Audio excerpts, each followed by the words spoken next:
बिस्मिल्लाहिर्रहमानिर्रहीम। मसम नाज़रीन, programme news में खुश आमदीद। मैं आपका मेज़बान नजम वली ख़ान। नाज़रीन, आज का प्रोग्राम हमारा बानी PTI इमरान खान की उस गुफ्तगू के हवाले से है जिसमें उन्होंने ये कहा कि 9 मई के वाक़यात के में PTI के अहदेदार और कारकुन मुलव्वस नहीं थे। उन्होंने कहा कि 9 मई की फुटेजेस लाएँ, मैं माफ़ी मांग लूँगा। यानी उन्होंने एक मशरूत मुआफ़ी की बात की। वो कह रहे हैं पहले एक जो भी फुटेजेस हैं, CCTV है या जो भी चीज़ें हैं वो मेरे सामने आप रख दें। अगर मेरे कारकुन और मेरे अहदेदार वहाँ पर हमलों में मुलव्वस हुए तो मैं ख़ुद उनको सज़ा दिलवाऊँगा, मैं ख़ुद उनको कैफ़रे किरदार तक पहुँचाऊँगा, लेकिन पहले आप साबित करें।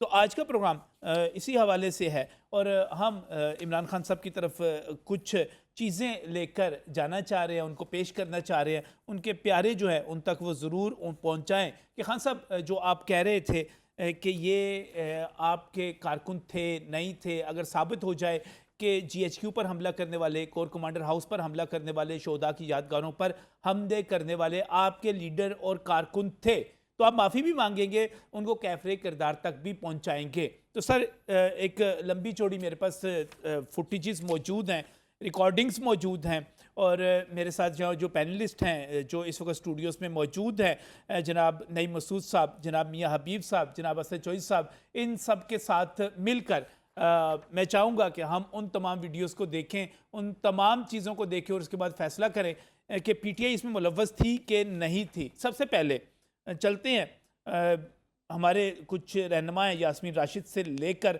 शेख इम्तियाज़ तक और बाकी तमाम, उनकी जो ऑडियो लीक्स हैं उनकी तरफ जाना है। उससे पहले बाकायदा तौर पे, वो तो ऑडियो लीक्स हैं, हमारे पास लीडर्स के आपके शॉट मौजूद हैं जो हमले की तरकीब दे रहे हैं, जाने का कह रहे हैं। चलें पहले खान साहब वो सुनते हैं। असलम इकबाल साहब की वीडियो जो है दरअसल वो पुलिस के छापे के हवाले से थी, लेकिन चूंकि असलम इकबाल साहब भी बड़े एग्रेसिव हैं तो वो भी बीच में शामिल है। लेकिन बात सिर्फ मेरे जो पैनलिस्ट मौजूद है मैं उनसे कहूँगी सिर्फ और सिर्फ बाकायदा बयानात तक महदूद नहीं थी। जो ऑडियो लीक्स आई, जो तैयारियाँ हो रही थी, जो कॉल्स की जा रही थी, चलें वो भी सुन लेते हैं क्या कहा जा रहा था। पहुंचे उधर, जाओ शिकल दिखाओ, जाओ पहुंचो। ठीक है सर, ठीक है सर। कल 50 बंदे पकड़ो, खुद जाओ, सुबह सवेरे निकलो कल यार, कल जाओ तुम खुद जाओ। कल कितने बंदे सर? कल 50 बंदे तुम्हें लेके जाने हैं, 50 जरूरत नहीं, 100 बंदे का खुद लेके जाओ। अच्छा सर, कल इंशाल्लाह 50 लोग आएंगे। 50 नहीं 50 तुम करो, 50 जरूरत से पकड़ो, 100 बंदे तुम करो, जाओ अपने जाओ। सर एक काफिला आज निकल चुका है, दूसरा काफिला, तो तीसरा काफिला इंशाल्लाह हाँ हफ्ते को निकलेंगे। अभी कहा तुम साथ जा रहे हो कि नहीं जा रहे हो? सर नहीं, आज हम नहीं जा रहे हैं, कल जा रहे हैं सर। आज कौन जा रहा है? आज हमारी काफिला जो निकल चुका है, शफीजान और लोग वगैरह आ जा रहे हैं।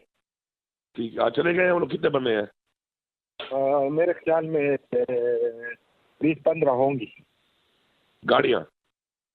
नहीं, गाड़ियाँ तो नहीं है, आपने 20-15 लोगों का कहा है सर। करो, जाओ अपने जाओ, वहाँ पे खाने का जो उम्मीदवार है, टिकट होल्डर है, पहुंचे उधर, जाओ शिकल दिखाओ, जाओ पहुंचो। ठीक है sir.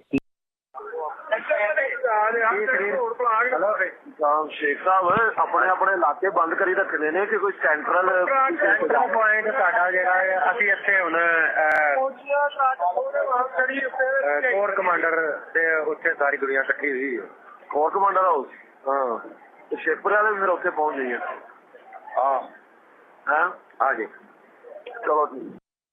Actually, they've been pushed back to Gurja Chowk अच्छा by water cannon and heavy अच्छा, contingent. ठीक। अब some of them are asking कि भाई should we go move back to Liberty or should we sit here, क्या करना है? उधर से पूछे ना, उससे किससे पूछूं? देखिए अगर बैठना है तो फिर, अगर लंबा बैठना है, सिंबॉलिक है, तो फिर जहाँ भी हो, या तो उधर होता जहाँ पे आप बैठे हुए थे, जब उधर से उठ गए हैं तो फिर लिबर्टी सुकून है, फिर बेस्ट है, सुकून है, चारों तरफ से पब्लिक आती है, वहाँ अरेंजमेंट हो जाएंगी, वहाँ कलीने बिछाएंगे, डेरा लगाएंगे, ठीक है ना? हाँ, वो जाने दे वापस, let's go back to our original. ये हो गया ना, तुझसे जो करना थी, ठीक, ये हो गया। इकट्ठा करिए उसे ते हुण इकट्ठा करना राती बंदियां नु जो ਤੁਸੀਂ काइंडली कॉल ਦਿਓ ਸਾਰਿਆਂ ਨੂੰ ਤੁਸੀਂ कॉल ਦਿਓ पुरअमन लिबर्टी में और फौरन पहुंचिए प्लीज ठीक है आप मीडिया में कॉल देते हैं प्लीज टीवी पे भी चले जाएं आप कर ओके उनका घर रैन सैक कर दिया, कोई गमले से लेके घर की कोई चीज बाकी नहीं बची, बिल्कुल उसको तबाह कर दिया, उड़ा दिया सारा। चलो ठीक ठीक। जी नाज़रीन, ये सारी गुफ्तगू आपने सुनी, ये तो कॉल्स के ऊपर थी और बहुत सारे दोस्त कह रहे हैं कि वहाँ पर जो लोग मौजूद थे उनके बारे में क्या कहते हैं। तो चलते हैं, सनम जावेद को आपने पहले भी सुना, दोबारा भी देखिएगा, कारकुनों को देखिएगा जो वहाँ पर मौजूद थे, जो कुछ कर रहे थे। खान साहब कहते हैं कि फुटेजेस दिखाएं, ये देखिएगा फुटेजेस। चले, मेरा ख्याल है इतनी काफ़ी है, हमारे पास तो एक लाइन लगी हुई है और ये अगर मैं चाहूँ तो पूरा प्रोग्राम जो है खान साहब ये वीडियोस दिखाते हुए किया जा सकता है कि आपके कारकुन सिर्फ लाहौर में नहीं बल्कि पेशावर में, मियाँ वाली में, रावलपिंडी में, जेलम में, गुजरांवाला में, कराची में, हर जगह पे क्या कुछ करते रहे। लेकिन चूँकि मेरे पैनलिस्ट यहाँ पर मौजूद है, उनकी तरफ जाना है। मियाँ हबीब साहब भी मौजूद है, नईम मसूद साहब भी मौजूद है, असद शहीद साहब भी मौजूद है। मियाँ साहब ये कौन लोग थे मियाँ हबीब साहब? आपको भी पता है कौन लोग थे? नहीं, वो खान साहब कहते हैं कि आप साबित करें, आप साबित करें, फुटेजेस दिखाएं, सीसीटीवी फुटेजेस दिखाएं। खान साहब कहते हैं कि मेरे कारकुन हुए तो मैं खुद उनको सजा दिलवाऊंगा। हाँ, ये बड़ी बात है। ये मैं आपको बताऊं, कोई सी सियासी जमात का रहबर रहनुमा जो है वो इस हद तक नहीं जा सकता कि वो अपनी जमात के खिलाफ खुद ही बात करना शुरू कर दे और वो कहे मैं अपने कारकुनों को सजा दिलाऊंगा।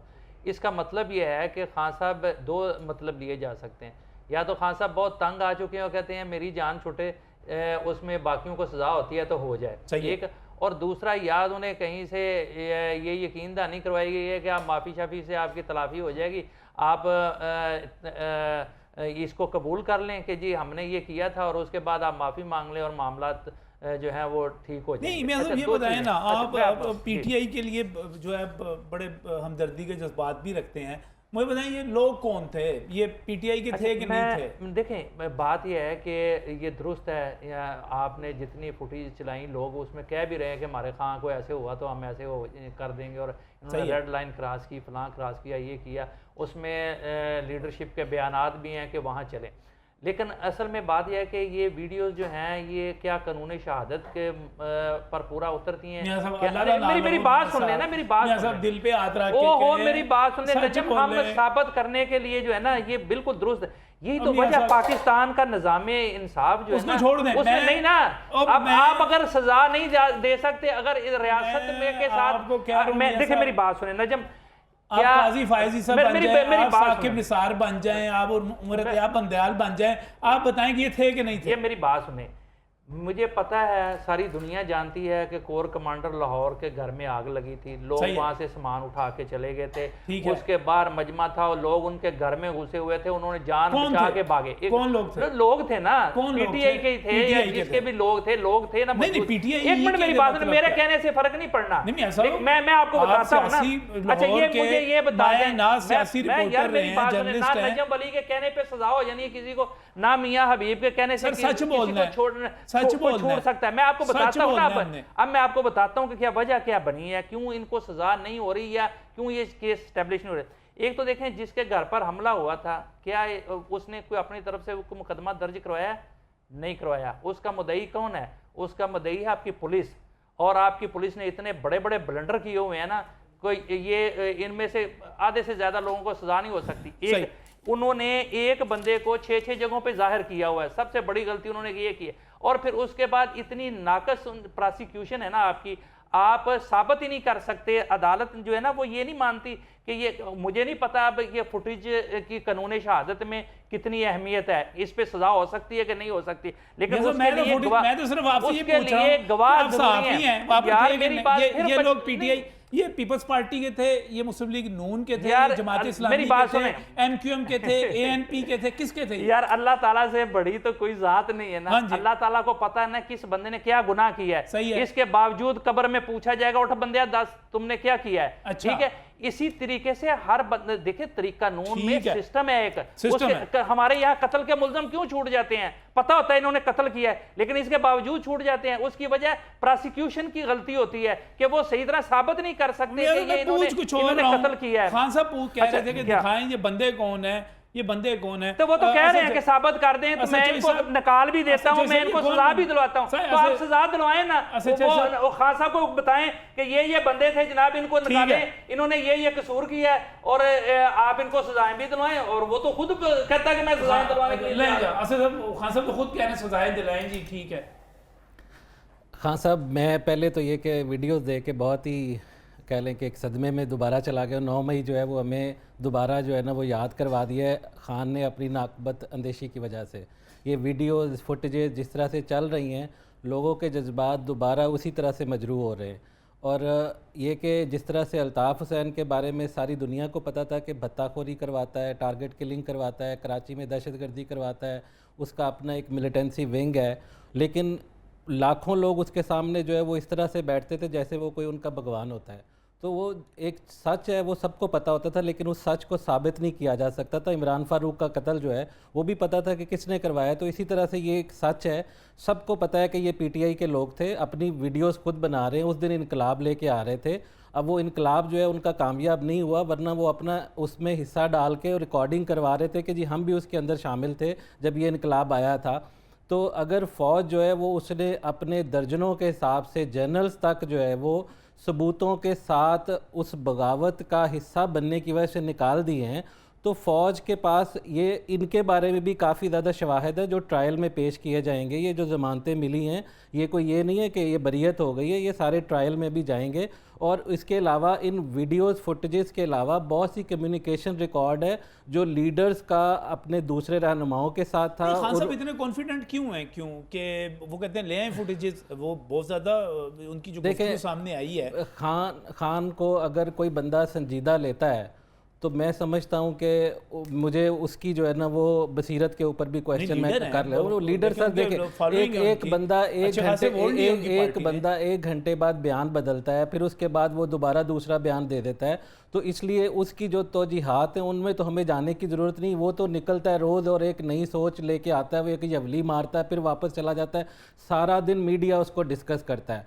वो मदारी की तरह जो है ना डुगडुगी बजा के चला जाता है और हमारा मीडिया उसके ऊपर लग जाता है। तो अब तो मज़ेदार होते हैं। ये जो मज़ा है ना, ये हमारा इस वक्त कौम को एक हिजान में मुब्तला किया, एक गैर संजीदा शख्स है, उसके ऊपर कोई एतबार नहीं कर सकता। वो बड़े फ़ख्र से बताता है कि मैं यू टर्न लेता हूँ, मैं गलत बात अगर कर भी दूँ तो मैं उस चीज़ को जस्टिफाई भी कर सकता हूँ। तो मेरे ख्याल में अच्छा एक और जो चीज़ है कि ये पीटीआई के लोग जो है ना वो थे, ये खान को पता है, वो अभी सिर्फ एक उसने ऐसे बात कर दी है, उसने उसमें एंगल डाला है सीसीटीवी फुटेजेस का, तो वो सीसीटीवी फुटेजेस भी कहीं आ जाएगी क्योंकि 225 मकामात के ऊपर जो है वो हमले हुए थे। और ख़ान की मैं एक बड़ी अहम बात आपको करूं, आज बड़ा इत्तेफाक से एक अहम दिन है कि आज से एग्जैक्टली 6 माह पहले 8 फरवरी को इलेक्शन हुए थे। हम लोग इसी पैनल के साथ, मैं, मियाँ हबीब साहब आप बैठे हुए थे, तो उसमें मैंने एक बात मरियम के ऊपर, आपको याद है मैंने काफ़ी तजावीज़ सख्त किस्म की दी थी, उसी में मैंने आखिरी जो क्लोजिंग रिमार्क्स दिए थे, उन क्लोजिंग रिमार्क्स में मैंने कहा था कि खान जब तक माफ़ी नहीं मांगेगा उसकी बात आगे नहीं बढ़ेगी। और उसके बाद बहुत बाद में जाके DGISPR ने 7 मई को कहा था कि जी माफ़ी तो मांगनी पड़ेगी, फिर कोई बात हो सकेगी। मैं अब कहता हूँ कि अब अगर वो माफ़ी मांग भी ले तो अब उसके लिए सिर्फ ये गुंजाइश पैदा हो सकती है कि सज़ाएं सारी होंगी, नाअहली सारी ज़िंदगी के लिए होगी, सियासत हमेशा के लिए छोड़नी होगी। सिर्फ ये गुंजाइश पैदा हो सकती है कि जेल से निकाल के शायद घर में उसको हाउस अरेस्ट कर दें। उस वक्त एक टाइम था जब वो पीक पे था, अब वो माफ़ी वाला उसका मार्जिन ख़त्म हो गया। उस दिन वो जीता था इलेक्शन, उसके पास एक हाई मॉरल ग्राउंड थी, उसको सीटें मिली थी। उस वक्त वो कहता है कि जी मैं सब लोगों को अपनी गलती तस्लीम करता हूँ, 9 मई पे माफ़ी मांगता हूँ, और मैं अपनी जो मेरे अरकान असम्बली उनको कहता हूँ कि जाके मुल्क की बेहतरी के लिए असम्बली में किरदार अदा करें। और मेरे जो केसेस हैं, यही अल्फाज मेरे 6 महीने पहले एग्जैक्टली आज 8 अगस्त है, 8 फरवरी को मैंने कहे थे। वो माफ़ी वाला उस वक्त चांस हो गया, शायद 6 महीने में उस वक्त मैंने कहा था कि निकल आएंगे अगर माफ़ी मांगेंगे। लेकिन ये कि अब जो है वो माफ़ी मांगेगा भी, सज़ाएँ पहले सारी होंगी, उसके बाद रियासत के साथ नहीं लड़ा जा सकता। ठीक हो गया, ठीक अब है, तो खत्म हो गया कहानी। मांगेगा अच्छा, भी तो मैं शायद दोबारा थोड़ी बहुत वापस आता हूँ उसी चीज़ के। नहीं मसूद साहब, सारी चीज़ें आपने देख ली। ये पीटीआई के वर्कर्स जो हैं, एक इससे पहले शुबा पैदा किया जाता रहा, सीसीटीवी फुटेज के बारे में कहा जाता है कि ये जो सीसीटीवी फुटेज असल में कुछ और लोग थे, पीटीआई के वर्कर्स के अलावा थे, जिन्होंने ये सारा कुछ किया। थैंक यू वेरी मच नजम, आज आपने बड़ी अजीबोगरीब स्टोरी खोल दी और अजीब कहानियाँ सामने आएंगी। देखिए, एक बात तो मैं अर्ज़ कर दूं पहले, मियाँ साहब मियाँ हबीब मेरे बड़े प्यारे दोस्त हैं। आपने इमरान खान साहब के लिए वो फिटेज सामने लाए हैं जो रोज़े रोशन की तरह यहाँ है। पहले यार मियाँ साहब को ही मना के बहाओ मनो, this is very much difficult. देखिए वजह क्या, वजह क्या, बात ये, आज मियाँ साहब ने कुछ ऐसी अफसोसनाक बातें की हैं। अभी प्रोग्राम से पहले आप इन्हें बाबाए सहाफ़त करार दे रहे थे। मेरे तो सीनियर है। देखें, अब मेरे भी सीनियर है, मेरे तो भाई भी हैं, आपके तो सिर्फ सीनियर है। अर्ज सिर्फ ये है कि वो माजी कहाँ गया कि जब एक फुटेज से, एक खबर से chief justice of Pakistan, supreme court के चीफ जस्टिस सुओ मोटो ले लेते थे। इसका मतलब है क्या अखबार की, क्या मीडिया की कोई अहमियत नहीं है। कहने को हम चौथा स्तून कहते हैं, ये अपने रिकॉर्ड की दुरुस्ती कर लें। मियां साहब कहते हैं कानून शहादत पे ये पूरा उतरते ये उससे आगे जाती है बात। दूसरी बात, आप बात कर रहे हैं बार बार इमरान खान मोहतरम को मनाने की। पहले मैं अपनी एक जुमले में राय दे दूं। देखिए, मैं वाकया नहीं समझता 9 मई को, मैं सानेहा समझता हूँ। सही। इमरान खान पिछले 2 दिन बोले हैं। पहले उन्होंने मशरूत माफ़ी की बात की है, आप लेटेस्ट सुने तो उन्होंने कहा मैंने माफ़ी की बात ही नहीं की। ज़रा गौर कर लीजिए, ये बिल्कुल रीसेंट हिस्ट्री में आपके सामने रख रहा हूँ। पहले मशरूत माफ़ी की बात की है, फिर उन्होंने सहाफ़ियों पे डाल दिया, उन्होंने कहा जी मैंने माफ़ी की बात की नहीं। माफ़ी की बात इससे पहले उमर अयूब भी कर चुके हैं, अलीमा खान भी कर चुकी हुई हैं, ये बात पहले भी सामने आ चुकी है। क्या है, गंडापुर भी कर चुके हुए हैं मशरूत माफ़ी की बात। देखिए, कोई गंडापुर हो, कोई डंडापुर हो, कोई भी हो, जब इमरान खान मुकर सकते हैं, देखिए लोगों की रेड लाइन कोई डंडापुर तो है नहीं है, ना कोई और है। वो कौन है? इमरान खान। जब वो मुकर जाते हैं, जिस तरह 35 पंक्चर से मुकरे, मैं इससे भी एक, आपने बड़ी चीज़ें दिखाई, बड़ी अच्छी रिप्रेजेंटेशन थी आपकी। इससे भी एक गज़बनाक और शर्मनाक वाक़या आप भूल गए हैं कि जब उस शख्स जिसको हमने बैंक बनाने की इजाज़त दी, जो बैंक बनाता था और फिर बैंक बेच देता था, जिसे जरदारी साहब भी वज़ीर ख़ज़ाना बनाते थे, इमरान खान साहब को भी पसंद थे, शौकत तरीन। शौकत तरीन ने तैमूर झगड़ा से क्या बात की थी? That was the anti state statement. उन्होंने कहा था, चूंकि ये हमारे इमरान खान, यही कारकुन कह रहे हैं ना, फॉलो करते हैं लोग लीडरशिप को कारकुन। उन्होंने कहा जी जब हमारे इमरान खान के साथ ये ऐसा करेंगे तो हम IMF को ख़त भी लिखेंगे और कहें भी। ये भी आज भी सल्यूट पेश करता हूँ, इन्होंने मोहसिन लगारी साहब को लेना चाहा, अपने साथ मिलाना चाहा, उन्होंने बाकायदा इनकार कर दिया। आपको याद होगा कि वो कुछ दिन ऐसे थे, मोहसिन लगारी को भी मिनिस्ट्री मिली थी और वो ताज़ा ज़िमनी इलेक्शन जीत के आए थे पंजाब में। तो आप ये बात मोहसिन लगारी से पूछ लिए, वो अभी भी PTI में है और वो पुराने पार्लियामेंटेरियन है, MNA भी रहे हैं। आप किन को मनाते हैं? इसमें एक ये सारी फुटेजेस दिखा भी दें तो फिर भी नहीं मानेंगे। देखिए, नहीं मानेंगे। हाँ, मैं एक बात आपसे अर्ज कर दूं, इमरान खान साहब, मैंने अपनी ज़िंदगी में, देखें मैं माजरत के साथ ये कहता हूँ, मेरे भी वो लीडर हैं, पाकिस्तानी वो लीडर हैं, मेरे सारे लीडर हैं, मैं कोई भारत से नहीं हूँ, ना वो भारत से हैं, लेकिन इमरान खान झूठ बोलने में जितने माहिर हैं, इतना मैंने अपनी लाइफ में कोई नहीं देखा, सॉरी टू से। और जहाँ तक मैं आखिरी बात करूँगा, मुझे पता है मुझे टाइम आपने मियाँ हबीब साहब से तो कम देना है ना, वो उस्ताद हैं आपके, मुझे ये भी कबूल है। देखिए, एक बात ज़रूर कहूँगा, और वो बात ये है कि इमरान खान का मामला हो, सानेहा का मामला हो, इन्हें सिविलियन अदालतों में रखें। सिविलियन अदालतें अगर इन्हें सही फैसला करती हैं, जो ये बात कर रहे हैं ड्यू प्रोसेस की और दूसरी तीसरी फेयर ट्रायल की, इन्हें उधर ना ले जाएं। एक बात आज मैंने एक चैनल पे बहुत बड़े मुदब्बर के मुंह से सुनी, उसने कहा कुरैशी साहब तो कराची बैठे थे, आपने उनका वो सुनाई है ना बात, मैं एक गांव का आदमी हूँ, मियाँ हबीब साहब आप तो लाहौरी हैं ना, तो वो तो वैसे डेरेदार है। बात यह है कि जब हमारे या किसी भी इर्द गिर्द गाँव में कोई कम पाना हुंदा सी ना चौधरी ने, उस वक्त वो कराची चला जाता था या मुल्तान चला जाता था, पीछे से लड़ाई करवा देता था। अब तो लोग दुबई चले जाते हैं ना, तो ये नहीं मानने वाले, मेरा भाई नहीं मानता तो इमरान खान कहाँ मानेगा? मियां हबीब साहब नहीं मान रहे तो बाकी कोई मना क्या के मानेगा? मना के मना के दिखाएं, कोशिश करते हैं मनाने की, कुछ गवाहियां और लेके आते हैं, लेकिन एक मुख्तसर सी ब्रेक के बाद।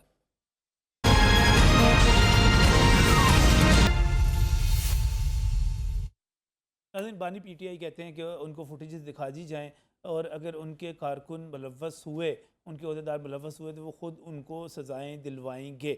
ये बात बहुत सारी फुटेजेस हमने दिखा दी और शायद अभी सैकड़ों की तादाद में ऐसी फुटेजेस मौजूद हैं जो नहीं देखी गई। मेरे साथ यहाँ पर स्टूडियोज़ में असद चौधरी साहब मौजूद हैं, मियां हबीब साहब मौजूद हैं, नईम मसूद साहब मौजूद हैं और आपकी इजाज़त से हमारे एक यंग यूट्यूबर हैं, सहाफ़ी हैं ख्वाजा अरसलान। वो उस दिन अभी जब हम थोड़ी देर पहले जो वीडियोस चला रहे थे तो 9 मई को वो वहाँ पर मौजूद थे। अभी सनम जावेद का जो इंटरव्यू बहुत ज़्यादा मशहूर हुआ और बहुत एग्रेसिव था, उन्होंने ही किया। मैं ख्वाजा अरसलान की तरफ जाना चाह रहा हूँ, हमारे साथ इस वक्त मौजूद हैं। ख्वाजा साहब ये बताइएगा, वहाँ पर मौजूद थे, क्या वहाँ पर वाकई पीटीआई के कारकुन थे, उन्होंने हमला किया, पीटीआई के बाकी लोग मौजूद थे? क्या जो आपने देखा वहाँ पर, आप अपनी तरफ से सच सच बताइएगा, पीटीआई वाले थे या कोई और लोग थे, क्या सूरत हाल थी? जी बिस्मिल्लाहिर्रहमानिर्रहीम, अस्सलाम वालेकुम। जी बहुत शुक्रिया सर, एक तो आज आपने मुझे बोलने का मौका दिया 9 मई के हवाले से। जी बिल्कुल, मैं वहाँ पे मौजूद था और पहले हम लोग लिबर्टी मार्केट गए, मैं कुछ शॉर्ट्स वगैरह करने के लिए गया तो वहाँ पे तहरीक इंसाफ के बहुत सारे कारकुनान मौजूद थे और उनसे मैंने पूछा कि आप लोग कहाँ पे जा रहे हैं, तो उन्होंने कहा कि हमारे लीडर को यानी कि इमरान खान साहब को गिरफ़्तार किया गया तो हम कोर कमांडर हाउस जा रहे हैं। उसके बाद ये लोग वहाँ से हम लोग चलते हुए, उनके साथ मैं भी मौजूद था, इंटरव्यूज़ वगैरह करते हुए हम कोर कमांडर हाउस गए तो वहाँ पे पीटीआई की सीनियर क़यादत भी मौजूद थी, कारकुनान भी मौजूद थे और हाफिज़ ईशान, डॉक्टर यास्मीन राशिद साहिबा वगैरह, और इसमें मौजूद इमरान खान साहब की हमशीरा भी मौजूद थी, अलीमा खानम साहिबा। तो अगर आपने एक वीडियो क्लिप शायद देखी होंगी जिसमें वो लोगों को बेशक मना कर रही हैं, लेकिन वो उस वक़्त मना कर रही हैं जिस वक़्त उन्होंने देखा है इर्द गिर्द कैमरास मौजूद हैं। अच्छा। अदरवाइज़ वो लोगों को पहले जाने से उन्होंने नहीं रोका। उसके बाद जब लोग वहाँ पे, मेरे पास सनम जावेद की भी वीडियो अब मैं देखता हूँ वो भी मौजूद है कि नहीं है, वो लोगों को बाकायदा कोर कमांडर हाउस के अंदर आने के लिए कह रही हैं कि आप लोग अंदर आएँ और वो लोगों को अंदर बुला रहे हैं। और उसके बाद जो तोड़ फोड़ की है वहाँ पे, जैसा खान साहब कहते हैं कि जी मैं माफ़ी मांगूंगा, तो बिल्कुल उनको माफ़ी मांगनी चाहिए क्योंकि वो सारे उन्हीं के लोग मौजूद थे वहाँ पे। उन्होंने तोड़ फोड़ की है और उसमें उनकी सीनियर लीडरशिप भी मौजूद थी, सनम जावेद साहिबा मौजूद थी। और मैंने, आपके पास क्लिप भी मौजूद होगा जिसमें मैंने सनम साहिबा को कहा कि मैडम ये तो आप यहाँ पे तोड़ फोड़ करने आए हैं, लेकिन जो आर्मी वाले हैं ये हमारी हिफाजत के लिए मौजूद होते हैं, अगर ये लोग ना हो तो हम लोग 1 मिनट भी अपने घर से सुकून से ना निकल सकें। लेकिन वो कहते हैं ये है कि हम यहाँ पे आर्मी चीफ को सीधा करके जाएंगे, उनकी टांगे तोड़ के जाएंगे, ये उन्होंने कहा है। तो मेरे ख्याल से सनम जावेद, इनकी अलीमा खानम साहिबा, ये तमाम लोग 9 मई के नहीं वो सही, बहुत शुक्रिया, बहुत शुक्रिया ख्वाजा साहब। असद चौधरी साहब, ये जो एक बयानिया बनाया जाता है, जो अरसलान अभी बता रहे हैं कि वहाँ पर पीटीआई की लीडरशिप मौजूद थी, सनम जावेद अंदर बुला रही थी, बयानिया ये बनाया जाता है कि कारकुनों ने तोड़फोड़ नहीं की, वहाँ पर कुछ और लोग आए थे जिन्होंने ये सारी साजिश की, ये तोड़ा फोड़ा और डाल दिया पीटीआई के लोगों पर, कुछ और लोग थे। हाँ साहब, ये बेसिकली जिस तरह बांग्लादेश में हुआ है ना, इस तरह से ये चाह रहे थे कि वहाँ आगे से रिटेलिएशन हो। तो ये कि इस चीज़ का हमारे इदारों को पहले से पता चल चुका था कि इन्होंने ये चीज़ जो है वो प्लान की हुई है, जो भी मुतवक्का गिरफ़्तारी का दिन होगा उस दिन जो है वो ये फ़ौजी तनसीबात के ऊपर हमला करेंगे पूरे मुल्क के अंदर। तो उस चीज़ को जो है वो इस तरह से इन्होंने कहा कि ये एक समझे खिड़की थी जिसके अंदर ये आए और इनको आने दिया गया। अब इनका जो प्लान था कि जी रिटेलिएशन होगी। खान साहब तो कहते हैं कि मेरे तो 16 कारकुन वहाँ पर शहीद हो गए, अगर आने दिया गया तो 16 कारकुन कैसे शहीद हो गए, अगर ये पुरअमन थे तो फिर उन पर हमला कैसे हो गया? बहुत सारे सवाल पैदा हो गए। बहुत सारे सवाल है कि वो कारकुन कौन थे, उनकी लाशें कहाँ पे गई, उनके जनाजे हुए, उसका कोई रिकॉर्ड है? उसके अलावा ये कि रिटेलिएशन आगे से जो है वो हुई तो कोई क्या उसकी फुटेज रिकॉर्ड हुई? लेकिन ये कि ये जो प्रॉपर एक बगावत थी फ़ौज के अंदर, उस तरह से प्लानिंग थी और रिटेलिएशन चाह रहे थे लोग मरें, 200-400 1000-500 बंदा मरे, पूरे मुल्क के अंदर बलवे हों और फ़ौज के अंदर से फिर जनरल आसिम मुनीर को कहा जाए कि आप प्लीज़ स्टेप डाउन कर दें क्योंकि मुल्क के अंदर हालात जो है वो बहुत ख़राब हो चुके हैं।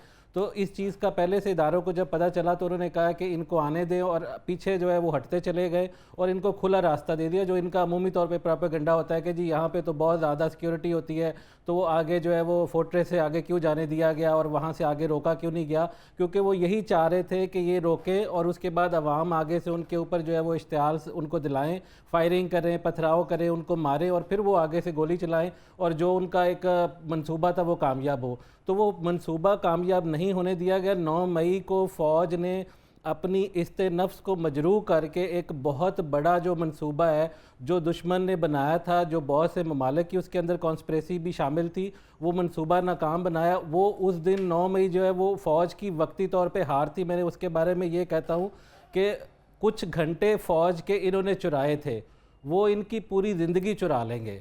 फ़ौज इनको माफ़ नहीं करेगी। जो अपने हाजिर सर्विस जनरल्स को जिन्होंने माफ़ नहीं किया, जिन्होंने अपने इतने टैलेंट को माफ़ नहीं किया, उन लोगों को जो है वो इतनी सख्त सज़ाएँ दी हैं।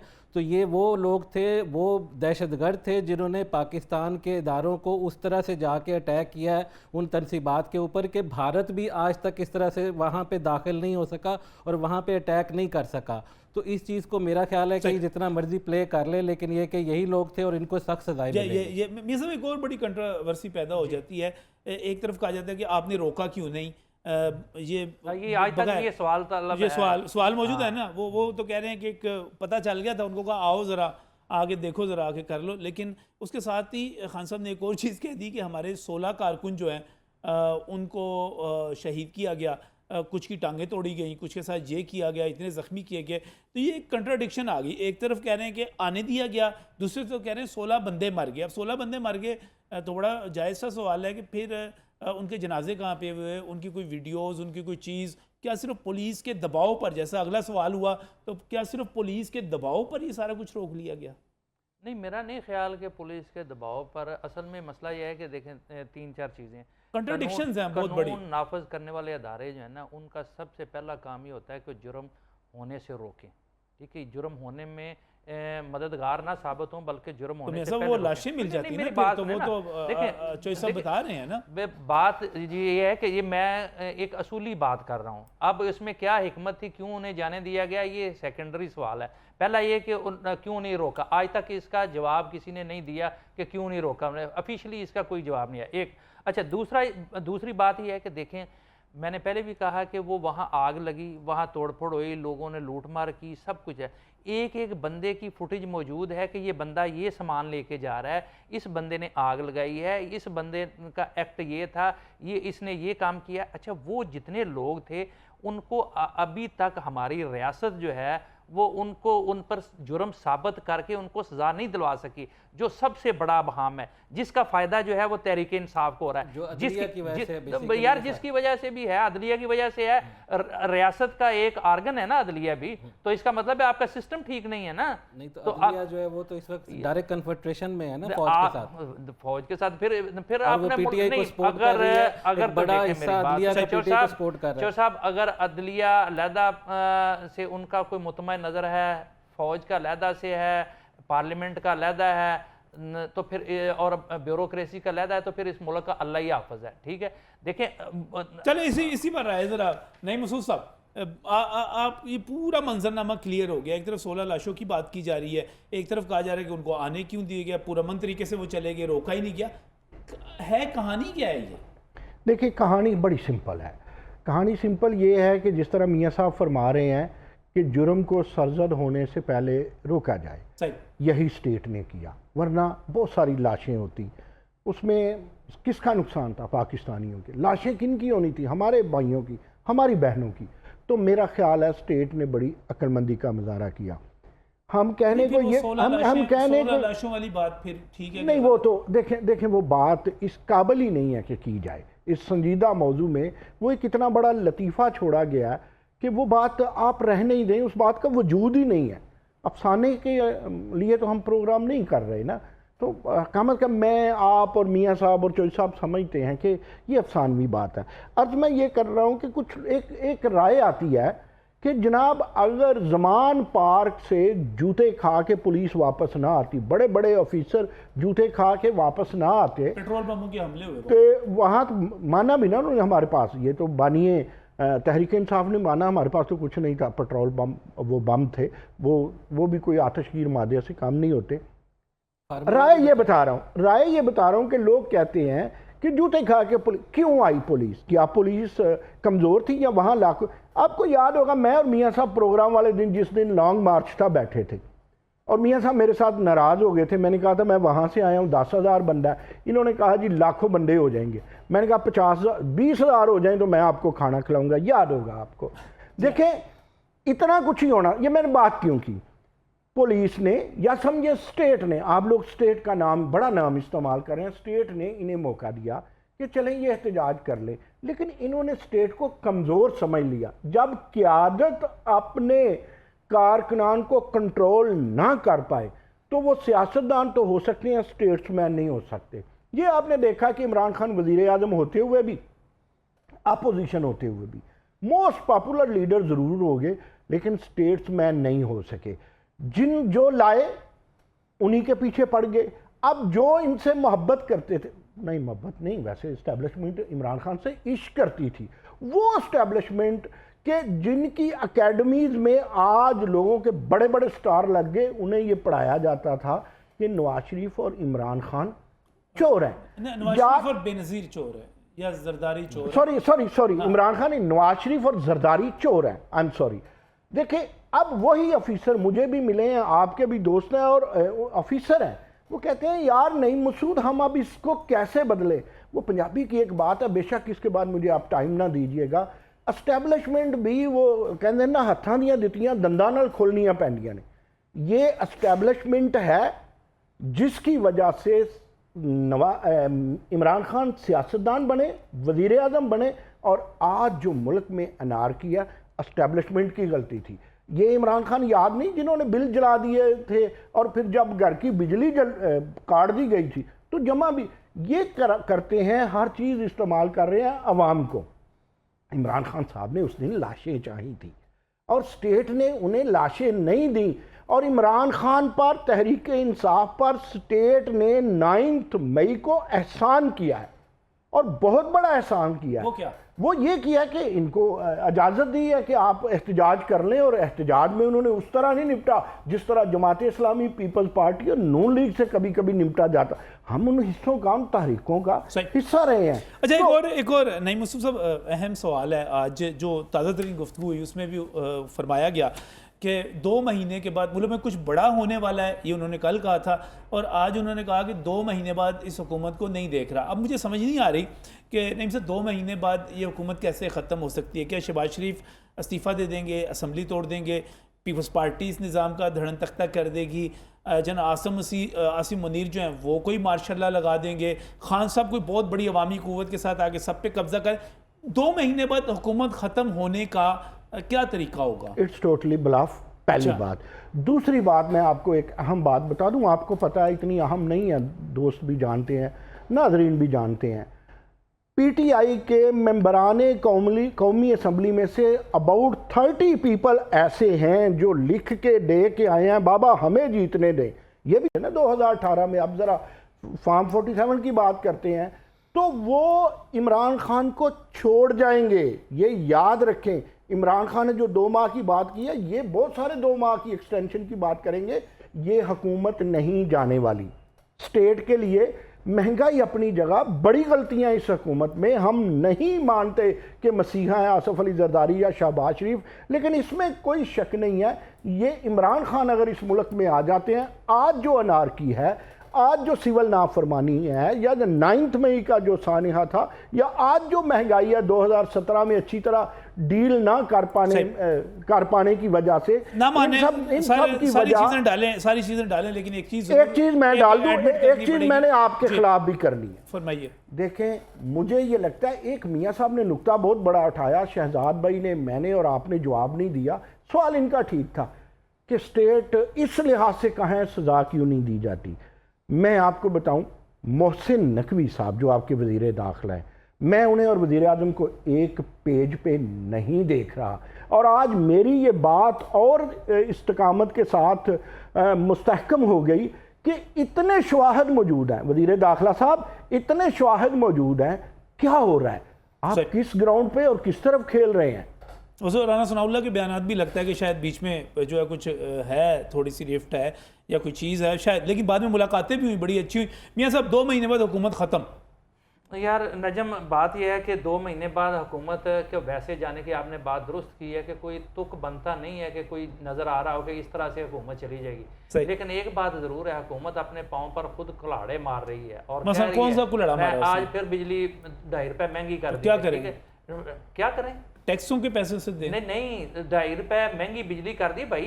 एक कैपेसिटी होती है ना, मुझ पे एक बोझ ये तो हर महीने करने का नहीं। मेरी बात, फ्यूल प्राइस एडजस्टमेंट तो हर महीने होती है। ये सब देखिए, मेरी बात सुने, या इस पे कौम को बिजली को सस्ता होना चाहिए। मैं आपसे एग्री करता हूं, लेना पड़ेगा। आज देखें, बिजली महंगी होने से हुकूमत किन्होंने इशू ये क्रिएट किया है?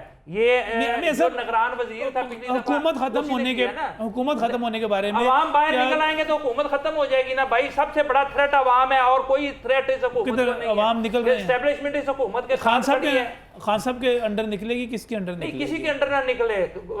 खान साहब तो अंदर जेल में बंद है ना, किसके अंडर निकलना है? और वैसे हाफिज नईम साहब के अंडर निकलेगी। हाफिज नईम साहब ने, मैं कहता हूँ उन्होंने बर वक्त बड़ा ठीक सियासी फैसला किया। और उसे भी मैं आपको बता दूं, एस्टेब्लिशमेंट की हिमायत के बगैर वो वहां नहीं बैठ सकते। और अगर एक तरफ आप कहते हैं उन्होंने दुरुस्त फैसला किया, दूसरी तरफ आप कहते हैं एस्टेब्लिशमेंट के बगैर फैसला। एक बात बताएं, ये सब एक छोटा सा, मैंने सबसे कमेंट लेना है, सिर्फ एक छोटी सी बात बताइएगा, क्या हाफिज नईम साहब इस वक्त हुकूमत जो मुआहिदों से पीछे हटना चाह रही है, जान छुड़ाना चाह रही है, क्या हाफिज नईम साहब हुकूमत को एक सहूलत कारी नहीं कर रहे, एक प्रेशर बढ़ा के जो शहबाज शरीफ करना चाह रहे हैं कि उन मुआहिदों से पीछे हटा जाए, वो मदद नहीं कर रहे? करे ये हो जाए यार। देखें, इससे बड़ी और अच्छी बात कोई नहीं। IPPs के माहिदों में अगर कोई नेगोशिएशन हो सकती है, कोई तरमीम हो सकती है, उसके लिए प्रेशर चाहिए ना हुकूमत को। अगर इसके लिए जमात इस्लामी कर रही है और उसको एस्टेब्लिशमेंट की हिमायत हासिल है, तो इसको पूरी कौम की हिमायत हासिल है। मुझे तो लगता है अंदर खुद हुकूमत की हिमायत हासिल है उनको। नहीं तो अच्छी बात है, कौम की हिमायत हासिल है, पूरी कौम की। अगर जमात इस्लामी ये कर गुजरती है और उसके कहने पे ये सारा कुछ प्रेशर बिल्ड किया जा रहा है, लम्हा ठहरिए। इसका मतलब है कि एस्टेब्लिशमेंट के कुछ मामले, कुछ वाकयात और कुछ फैसले वो भी कौम की आवाज हुआ करते हैं। देखिए, वो कौन है एस्टेब्लिशमेंट? सबसे बड़ी स्टेक होल्डर इस मुल्क की एस्टेब्लिशमेंट है। चलें ठीक है, ये और बहस पे चलेंगे। असद चौधरी साहब, 2 महीने बाद बड़ी बदकिस्मती कि हर 2-4 साल बाद उनका इश्क बदल जाता है, इसकी समझ नहीं आती। 2 महीने बाद हुकूमत खत्म। 2 महीने बाद हुकूमत खत्म। खान साहब, एक चीज याद रखें कि सारा पिंड भी मर जाए, मरासी चौर ही नहीं बनता। अच्छा, आजकल बन जाते थे। 2 महीने बाद कादी फायदी सा टुर जावे, ट्रंप आ जाए, उसके अलावा ये कि स्टूडेंट निकल आए, या फिर ये कि कोई अदालतें फैसला कर दें इलेक्शन के बारे में, ये सारे लारे जो कि फॉरवर्ड ब्लॉक और उसके अलावा जो दूसरे लोग हैं उनको साथ में एंगेज और मीडिया हाइप क्रिएट करके रखने का। और बाकी ये कि जो जमात इस्लामी वाली बात हो रही थी, जमात इस्लामी जो है वो गवर्नमेंट के हाथ मजबूत कर रही है, और वो जो लेक सिटी वाले हैं वो एस्टैब्लिशमेंट के कहने पे एजाज साहब सारे मिलजुल के बिजली सस्ती करना चाह रहे हैं। अच्छा, बेसिकली गवर्नमेंट 14 अगस्त को बहुत अच्छे ऐलानात बिजली के हवाले से भी और ओवरऑल इकोनॉमी के हवाले से भी करने जा रही है। बहुत बहुत शुक्रिया असद चौधरी साहब तशरीफ लाने के लिए। नईम मसूद साहब आपका शुक्रिया, मियां हबीब साहब आपका शुक्रिया। और ये सब कुछ जो कुछ हो रहा है आवाम को रिलीफ देने के लिए हो रहा है, 14 अगस्त को बड़े ऐलानात के लिए हो रहा है। Stay tune. अल्लाह हाफिज़।